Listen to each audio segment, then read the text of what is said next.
Welcome to our seventh webinar, and we're really excited to have you join us today. Today's webinar is really going to focus on a couple of really interesting areas, and one that each and every one of you in your organizations has actively been involved with, and that is communicating with your donors and illustrating some of the best ways for people to think about giving.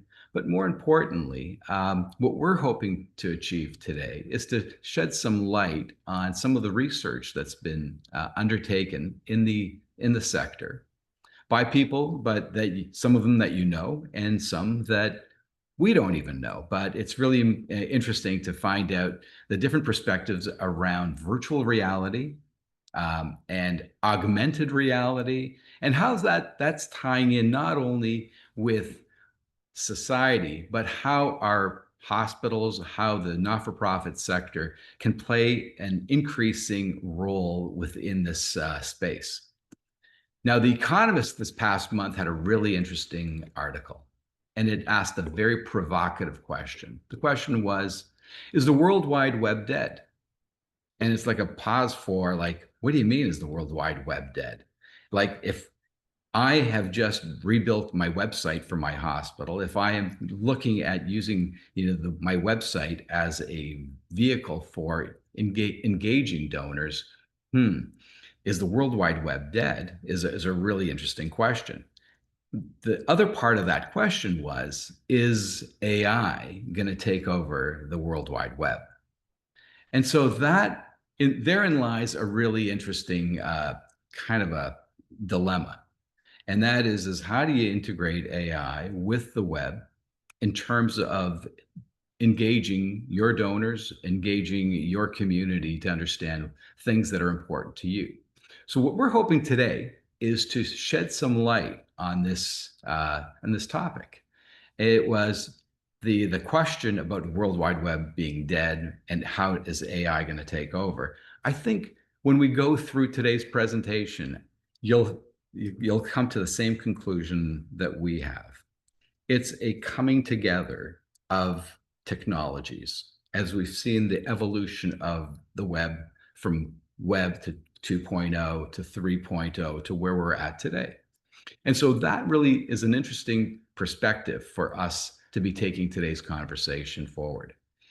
And we're really lucky to be joined by James Murphy. James Murphy is not only a friend, a colleague, a person who has been my sounding board on a lot of initiatives that we've undertaken, from Funding Matters to Giftabulator to now iShare. But really, James brings to decades of experience in the hospital sector, in the healthcare space, coaching, training, managing and directing campaigns.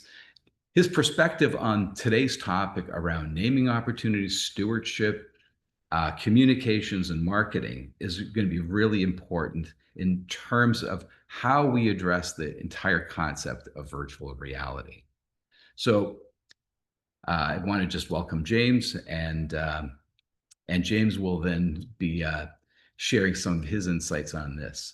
But what is this concept of the metaverse? Well, the metaverse is a combination of something that each and every one of us at any stage in our lives, whether it's we personally or through our families, have had some sort of involvement. Computer gaming has been a very dominant form of entertainment for tens of thousands, if not millions of people. Computer gaming, whether it's Nintendo Switch, PlayStation, Microsoft platforms, you look at any game that you're playing, you are being immersed into an environment that's being created, but an environment that you have the opportunity to actually go into and experience.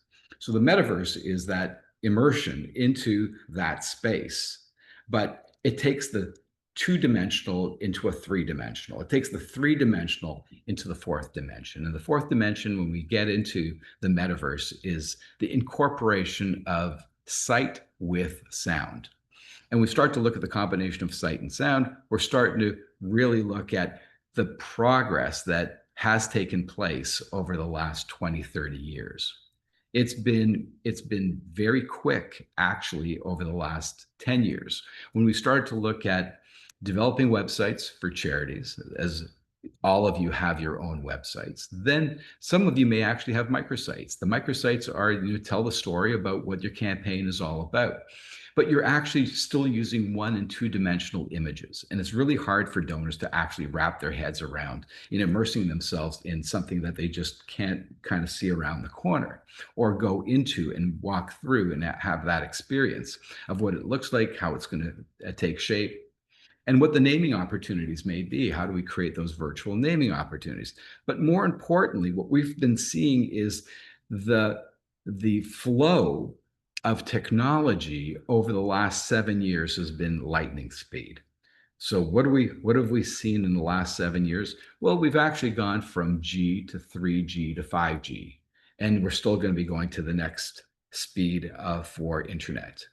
Having that speed of internet has really made, whether it's gaming, whether it's interaction, whether it's shopping, whether it's immersing yourself into cultural things, it's there, and that having that speed is important. Secondly, is the ability to actually take what it is that you've got or you're planning to do and actually create immersive models from that, and the ability to actually have graphics cards that actually are fast enough and sophisticated enough to actually make it look that realistic is very important.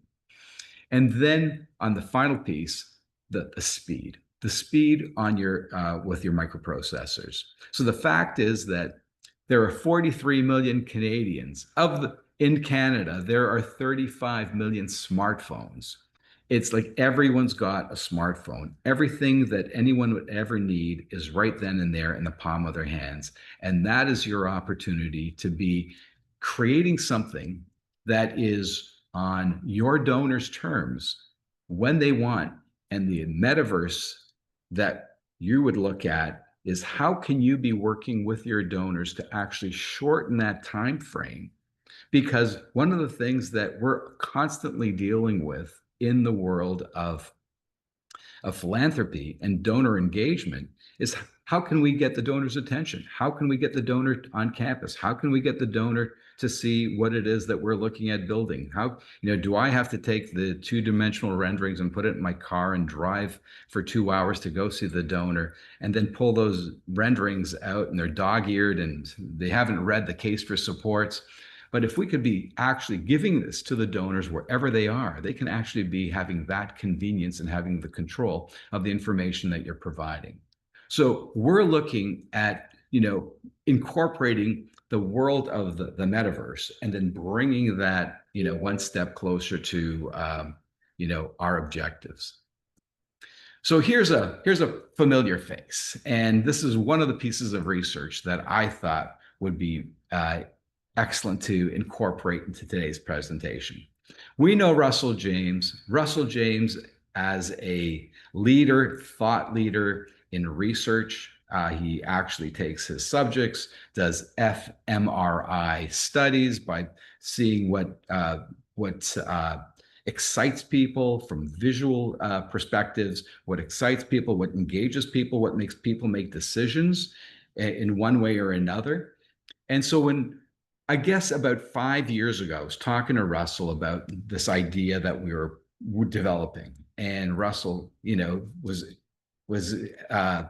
immediately jumped up and said, "Hey, I want you to read this piece of research that we did, and it's not dealing with the charitable sector.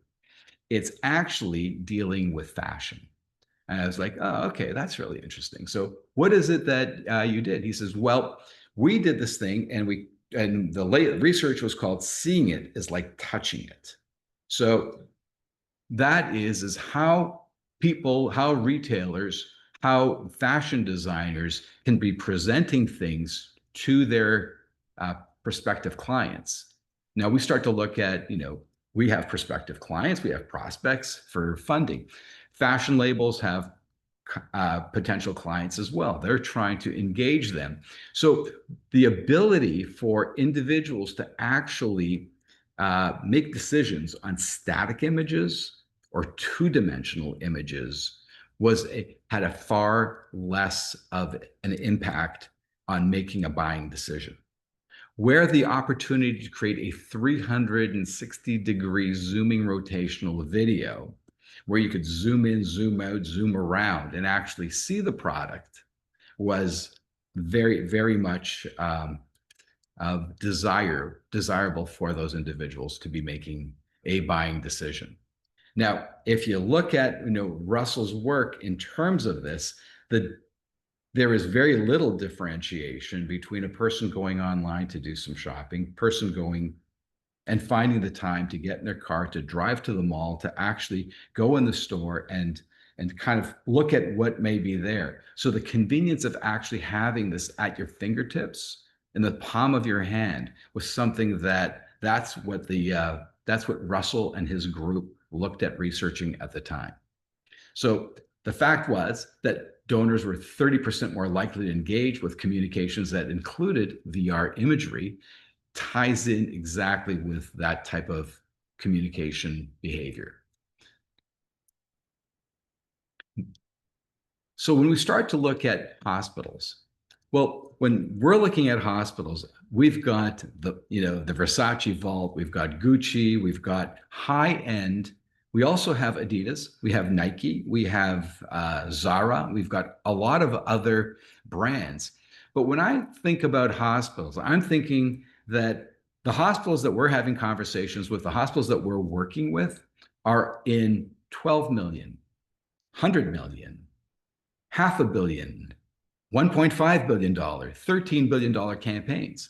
And of those, the portion that has to get raised, the community portion, is still very high end. When you start to look at what the naming opportunities are, whether it's a 10 million, 20 million, 30 million, $500,000, $25,000. These are all sort of what I would call high-end naming opportunities. And the opportunity for Gucci or for Versace or for your hospital to actually present what it is that you're doing so that your donors can immerse themselves in that space is exactly what Russell James was talking about when he did his research 5 years ago. So the idea of that notion. Now, an interesting anecdote. My wife went and bought 3 items from Zara online. So she buys the 3 items, they arrive. She likes one of the items, and 2 of the items she wants to take back. So she said, can you go back, when you're going, can you go to the mall and go to Zara and return these items? I got to the mall, went to Zara, walked in, and I saw a line. So I thought, well, this is a line to buy items. And then there's another line that probably would be for returns. It was exactly the opposite. It was the line to return. And as I was walking out, I said, I can't wait in line here to actually be returning these things. It'll take me forever. So I went to the security guard and I said, is there a better time to come here to do these returns? And he said, not really, but maybe try between 3 and 3:30 on any given day. I said, okay, thanks for the heads up. But the fact was that all those people went online and made their purchases. And they actually saw something, and what they did was they either bought the wrong size or they bought something that didn't look right on them or whatever it was. But they had the convenience, and they were able to do the transaction. The idea here is you've got MRIs, neonatal units, oncology units, things that you're building out, emergency, urgent care, patient wings, respite houses, all these things that you're looking at building are all high end. They might be $12 million. They might be $100 million, whatever the number is. But the components that are going to go into it with naming opportunities, that is the opportunity to actually look at stewarding the relationships that you have with your donors to go to the next level. But looking at opportunities that create these types of opportunities for you and for your donors and their convenience is really what Russell James and his group were looking at in their research.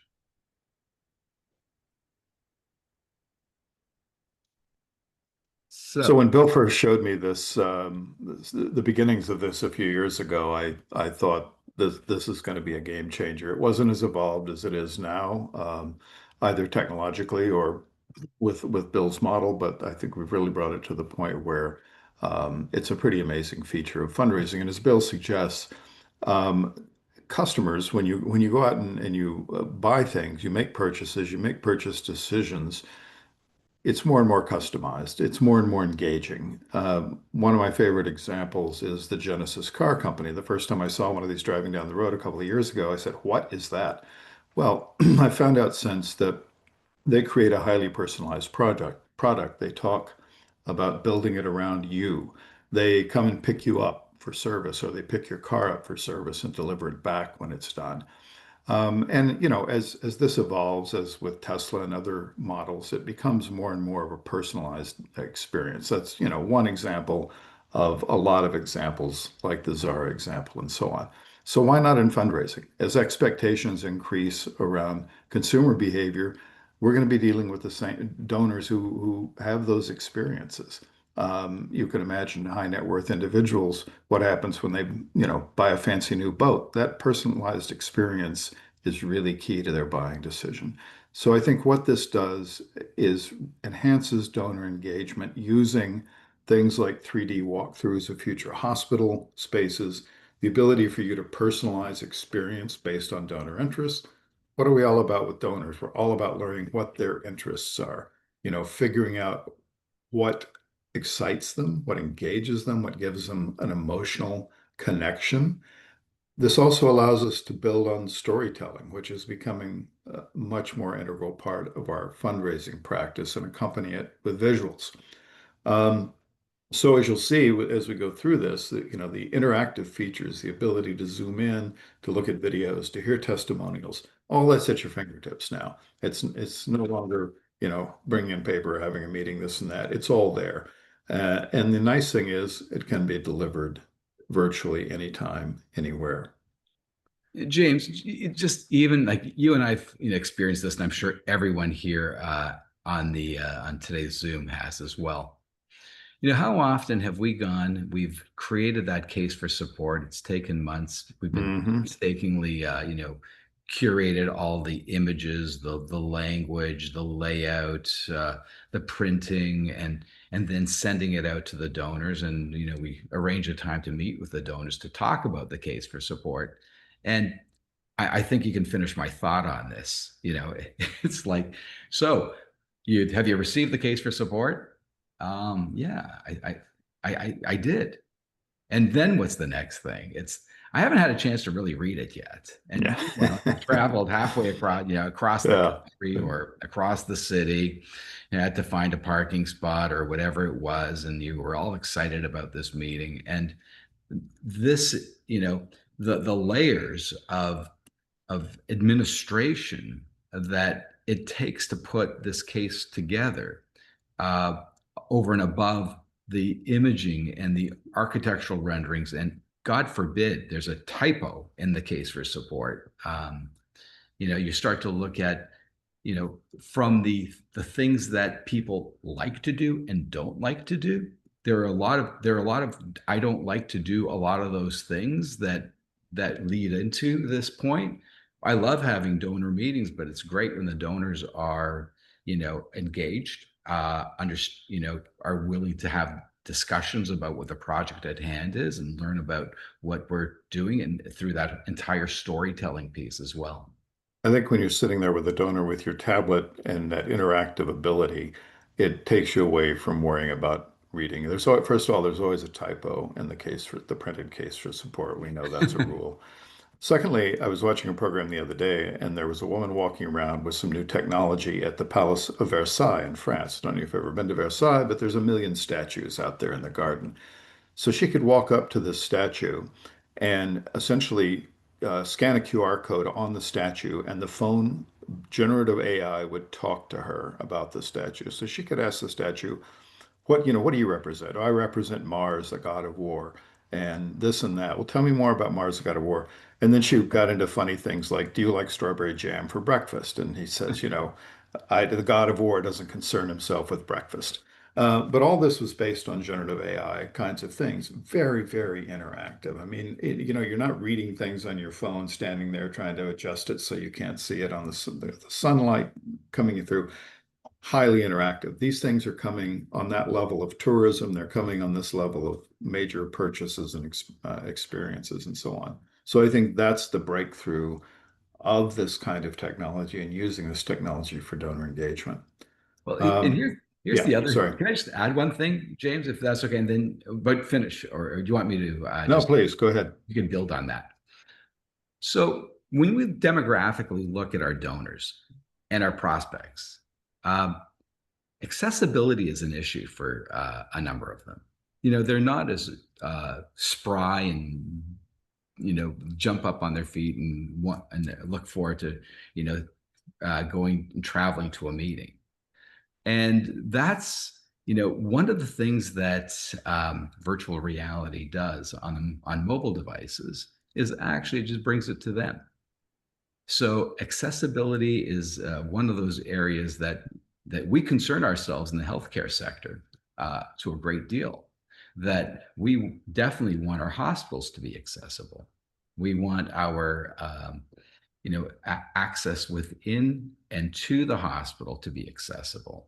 Well, why wouldn't we make the information that we're trying to present to them accessible as well and make Yeah. it very convenient so they don't have to come to the hospital initially, but they can already be primed with what information that we are looking at sharing with them, whether it's the naming opportunities, whether it's why we're doing this campaign, who we're doing the campaign for, how will people benefit, what are the costs associated with it. That's all in one spot. Let's have a look at the next slide and we can Yeah, delve into that a bit more. Can I control that or do you have to do I've got that? it right here. You've Yeah. got it. Okay. So what's the impact of this? I mean, we know how hard it is to get meetings with donors. We know how hard it is to, we work on their timeline. So getting them to a decision point is a big challenge for us all as fundraisers. This really brings this, complex plans. What are we really talking about here? That's a typical question I've heard all the time from donors. What are we really talking about here? You've got the 3D visuals right there. They can be modified, they can be changed. You're not stuck with some kind of printed material that an architect has generated and you got to go back and spend 2 weeks, 3 weeks getting it changed. You can give them a virtual tour. You can give them more information. You can bring it to individuals, families, you can include their advisors in these kinds of conversations at the same time. Everybody shares that information in an interactive way right away. This, I think, is going to have an impact on how donors think about things, creating that sense of urgency through storytelling, rather than, well, these are kind of the plans, and we're not really sure how this will shape up. You've got all that right there. And the most important thing, I think, for us as fundraisers is that we've got a much more control over how we develop and deliver this material because it's AI generated. It's based on hospital, university, organizational priorities, but it can be changed, it can be modified. Donor says, what about this wing? I mean, tell me a bit more about that. What if we did this? What if we did that? Then you've got them in the conversation. Yeah, absolutely. We had one donor who didn't like the exterior cladding of a healthcare facility, and we went back to the architects and said, "Look at what are the material options that we have to make it lighter, brighter, shinier." Because your exterior is too dark, it doesn't appeal to them, and they're like, "Well, you know what? We could, but it might take us some time. We have to go back to our design people and change that around." And it was like, oh, okay. So we went and we just changed it ourselves to something lighter, brighter, and went and provided that to the client, and then also shared it with the architects to show exactly what it was that we had in mind, and they were okay with it. So what we didn't want to do was go around them and do something that would probably not be feasible but it turned out to be very positive where the donor said, okay, I'll give you the $10 million for this for the naming of it, and that was sort of the starting point. Since Right. then, come in with with more funding, but the reality was that they were heard, and that there was an immediate, well, the architects still have to come back and look at all the materials that they have, but what do you think about this? And they were like, yes, I like Mhm. this.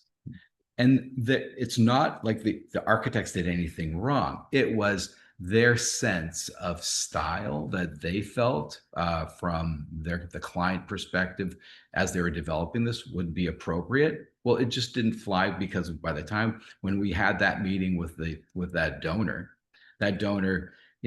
we had the organization had certain images to work with. We were able to flip that around and satisfy everybody with a better outcome. And I think that goes to this question of customization and personalization and donor engagement. You go to an architect and you say, oh, donor engagement, I want to get the donor. They don't care about that. We care about that. What we care about is delivering is we're the sort of transmission belt for the donor's interests within the organization. Mhm. And we want to make sure that we're representing them as a client to other clients that we have, like architects, like hospital leadership, whatever. But this is about the donor. This is about their wishes. Now, if they're going to come up with some kind of crazy, Kandinsky scheme on the hospital or a Guggenheim museum type of architecture, maybe that's going to be a little more controversial. But there are, as Bill suggests, there's a way to lead things into change without, getting other people upset about intruding on their territory. Um,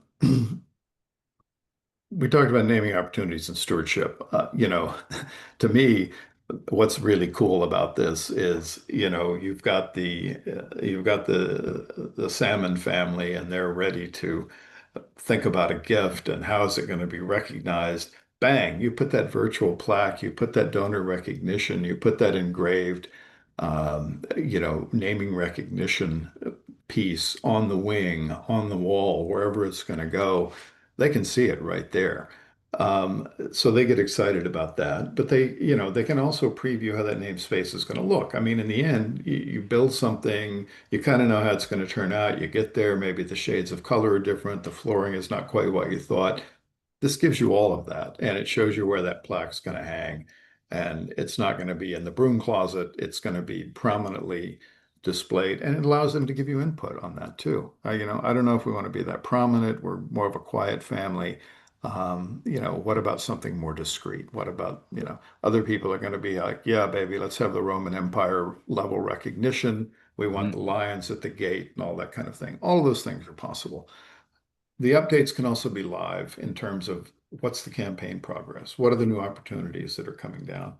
So over the lifetime of the project, you're really engaging in that whole life cycle and Mhm. keeping them aware of that. It's not like, hey, can you get over to the building and we can show you what we're doing? You get there and there's workers, there's hammers, there's nails. You can't see that. You can see this. It makes it really real. And this is being used in medical settings in other ways too, with surgery, with instruction on, previewing new surgical techniques. Somebody at a medical center in India or Pakistan can tune in on something that's cutting edge right down at Princess Margaret. Right. So this, all of this is starting to be used more and more. And again, your donors will be exposed to it, and you want to be right there on the same cutting edge of technology as everybody else. And they don't think, oh yeah, the fundraising, well, they're kind of quaint, and they talk to us about naming opportunity. No, this is like taking the bull by the horns and driving that conversation and keeping them engaged throughout the life cycle of the project. And the idea of keeping these donors apprised of what it is that is taking place in the future. A lot of donors are going to say, you know what, really don't know where my donations have Mm. gone to, but having that visible space that it's going to be addressing this, whether it's a program, whether it's a service, or whether it's the actual capital, that equipment capital, or the rooms themselves, the infrastructure. Yeah, and I think the next slide gives us a sense of that too. Yeah, exactly. On the naming opportunities. So you've got these interactive branded environments, and you can give them we're asking you for a $10 million gift for this wing, and here's the kinds of bells and whistles that go into that. Here's the naming opportunities on this, this part of the room. Um, so you can also overlay this as you give them this virtual tour. You don't have to do all the talking. You can do AI narration. You can have voiceovers from the surgeon or the dean or whoever it is presenting this and how this is going to be transformative for their operations, for hospitals, for patients, and anyone who's involved in this. You've got them speaking right there. You can't take every top clinician to a meeting with you. You can give them that voiceover and say, Mr. Smith, I know you're looking at this space, and I'm so excited because here's what we're going to do with this. We've got the facilities in place. We've got it planned out. Um, and we're going to create a memorable experience for you as a donor. And we're going to create that legacy for you within the hospital and within this space. So it's for me, that naming opportunities, that personal engagement, that ability to involve people in the picture and say, wow, I can really see this. So it goes back to that old fundraising question, you know, wow, have we come a long way? We've done so much in terms of this and that. Imagine what it would be like if we could do this. And here you've got it right in front of them. This is what it would look like, right? Because you always want to get them thinking about that big picture. A lot of people aren't necessarily as creative as others, but you put it in front of them, they see it, they're all visual. Think about how many, I mean, maybe you're a dedicated reader like me, but the other day I was thinking, I've really fallen off of my reading because I'm spending so much time online because there's so much more interesting stuff going on there. So people are getting more and more and more attuned to being immersed in this kind of experience. And I think one of the things that, James, you've highlighted is the fact that for organizations to have a unified platform for naming opportunities is important. Whether Mm, it's plaques on the wall, whether it's names in a room, whether it is virtual names on the metaverse of the organization, so that you can have virtual naming spots that people can be constantly reminded that there are areas that may be of interest to them. And then last but not least is to actually update. And what a great way to recognize a donor by putting their name on the virtual model. And that virtual model then is updated and shared with all the constituents and prospects.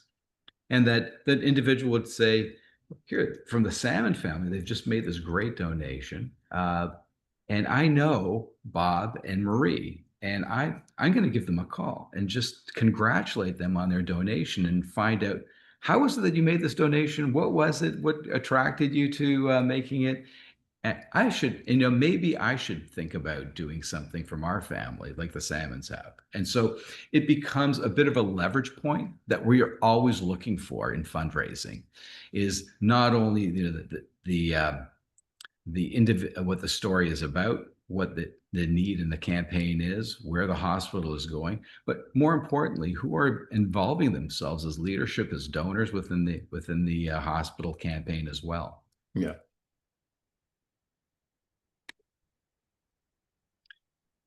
So then we start to look at, again, there have been research studies that have been done again on 2D versus 3D and the impacts of how campaigns that have moved from 2D to 3D have increased their donations. They've elicited higher donations. So very simply, when you start to look at how donors actually come to your website. So you've invested a lot in your website. You've got a great component on your website all about giving, smart giving, best ways to give, the parts of the campaign that are underway.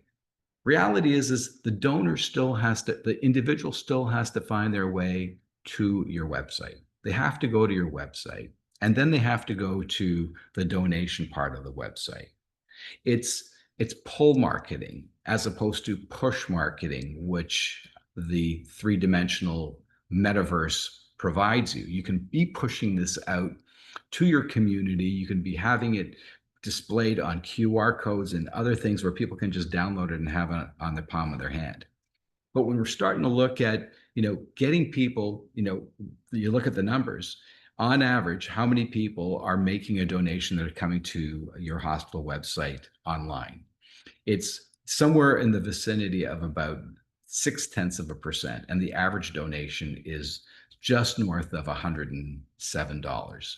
So you have to get a lot of donations to actually try and achieve the objectives that what you're trying to do in your campaigns.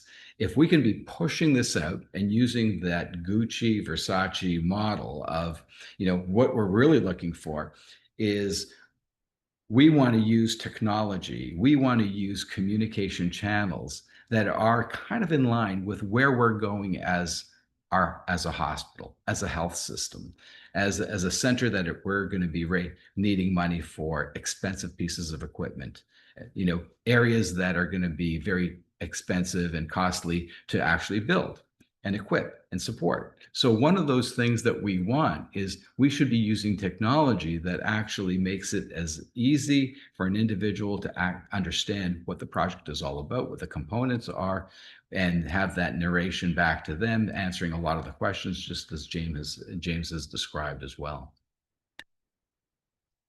So we're going to go into a very quick example. And this could be a diagnostic imaging center at any one of your particular institutions. Here we've got what naming opportunities may be here, and they'll be all carefully indexed, but we just wanted to present all of them. These are all beacons. So an individual can go to each and any one of these beacons and click on it and go right into that room or that space. So they can actually go into the MRI, they can go into the sub-waiting room, they can go into the radiologist's office or the control center or the bistro, whatever it happens to be. So that is an example of what that would look like. So then we go from that into, looking at, well, if I'm interested in a particular area, how about if I just go to the entrance? And how about if we look at it the way Russell James envisioned what worked well in selling those dresses and getting people to actually buy that clothing? So if we start to go around this way and we start to look at the 360-degree perspective, we're starting to look at, here's the parking lot. This is the entrance into the diagnostic imaging center. And wow, we had the naming opportunities that were hovering in the Peter Pan view, but now we've got, again, the naming opportunities that exist here, and we could stop that, or we can take a look at what the next would be and actually go in and start making the decision to go into the space. So we're starting to look at that interaction and the experiential component of it. That's where the XR comes in. And the XR is the immersive reality, experiential reality, that not only are you going to be able to see the space, the floors, the walls, the lighting, the mood, the season can all be modified. And then we can actually go here and click on some of the naming opportunities, and that'll go into, as James is describing, the space itself, the description, the narrative. And then when we click on the narrative, it can takes us into the next, and that is the new MRI model is a welcoming and calming space design. A narrative, an audio narrative. So that's the fourth dimension of actually being able to learn about the space, why the space is important, taking that the narrative from your case for support, but actually now putting your CEO narrating that, or your chief of staff, or whoever it may be. And then we can actually go and they can see what it would be, what's waiting around the corner. They can actually find through the beacons to go from one stop to the next. But more importantly, when we're starting to look at what the outcomes of this may be, the outcome is always driven by, this is an area I have an interest, but the naming opportunity of $200,000 seems to be something that I wouldn't have in my checking account. But let me show you how people can start to think about, looking at maybe a tax efficient giving strategy. So they have the person who would live in Ontario, they'd have their taxable income, which is their tax bracket. And this is the integration of how the individual with their advisors can start to think about looking at making a smarter donation.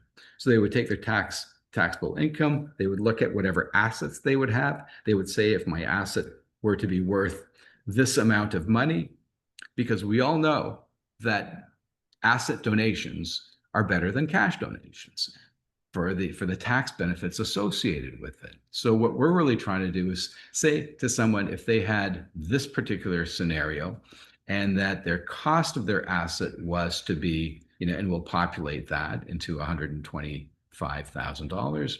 The value of it is $500,000. The tax owing is just going to be over $100,000.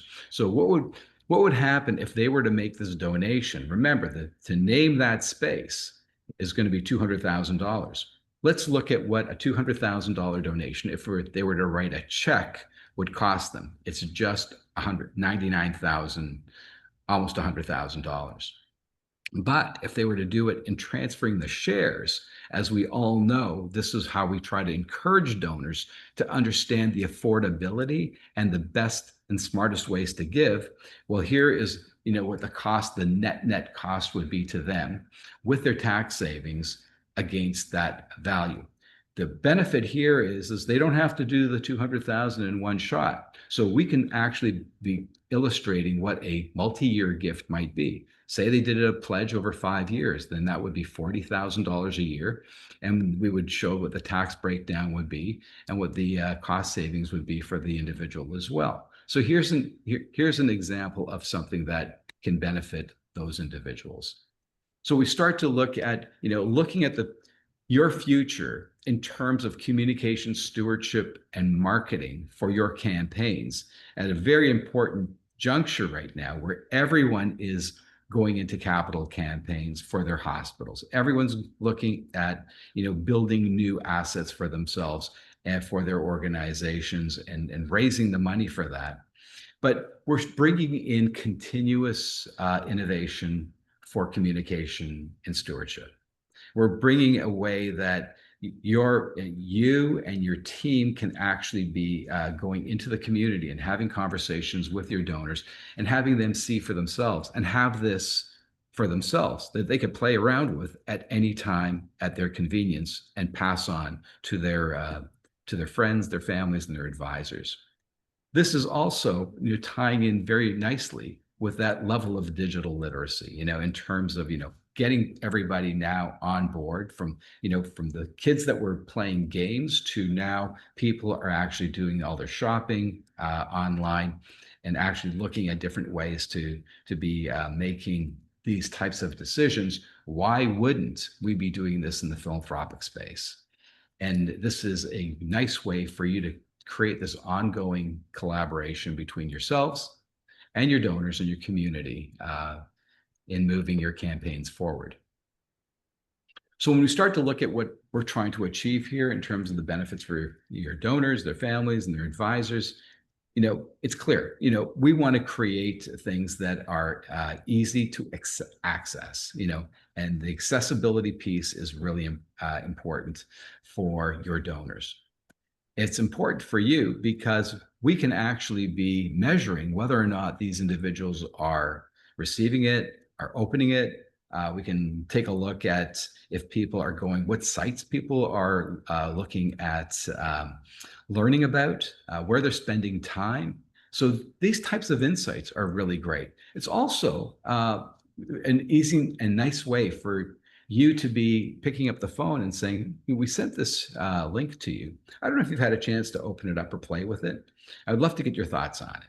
And would it be possible for us to maybe set up a Zoom meeting or something that, I can be able to answer any of the questions around our campaign for you, so it makes it that much more easier. And, James highlighted, the fact that, we all love, picking up a good book, picking up a magazine, going through it and reading it. But the amount of time that we're being presented with narratives digitally is absolutely amazing. And this is an opportunity for the family members to actually get this and start to get excited about projects.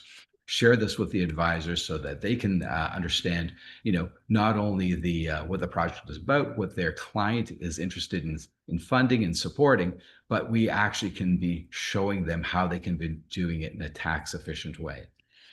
Uh, I think one of the things that I'd leave you with too is this idea of co-creation. Where, you know, when you sit down with a donor and you go through a potential naming opportunity, you know, you're not literally creating the space. Architects do that. What you're co-creating with the donor, trying to co-create, is that story that goes into that space. How does this space really tell their story about engagement with the hospital? You know, maybe they found out they had a some kind of transformative patient experience, or a family member did. This allows you to have that conversation that really gets them to feel like they have ownership in this as well. And that is, to me, that is so important, because that's what we're always trying to achieve with that level of personalization with the donor. and I think that speaks to the transparency piece, James. Yeah, absolutely. The fact is that this has a direct tie with your patient experience with us. And our objective is to invest the funds that you would be entrusting us with to be continually doing and advancing the good medical treatment.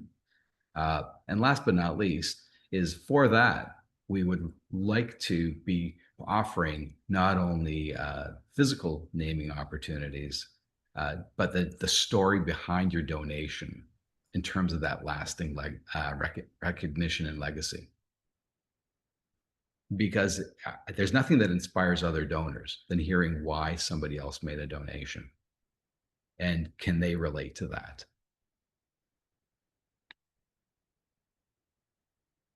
So we're kind of, coming to this point where how can virtual reality for naming opportunities, how can virtual reality be, and because naming opportunities is out of stewardship.